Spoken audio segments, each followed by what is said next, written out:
Hi friends, మీకు ఒక విషయం చెప్తాను. మనిషి మారాలి అంటే ఆయనలో మార్పు రావాలి.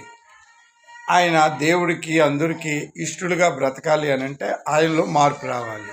మార్పు రావాలి అని అంటే ఏంటంటే మనం చేసిన తప్పులను మనం తెలుసుకొని మరెప్పుడు చేయను అని అనుకోవడమే ప్రయాశ్చితం అని అర్థం. ప్రయాశ్చాత్తాపం అంటారు.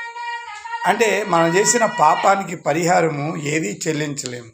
కాబట్టి మన మనసును మార్చుకొని మనము మారు మనసు కలిగి బ్రతికితే పరలోకంలో మార్గంలో వెళ్ళగలం.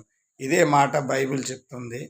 మత్తయి సువార్త 3వ అధ్యాయంలో మారు మనసు పొందుడి, లేని ఎడల గొడ్డలు మీ పాదముల దగ్గరే ఉన్నది, అవి నరకు వేయబడి అగ్నిలో పడవేయబడును.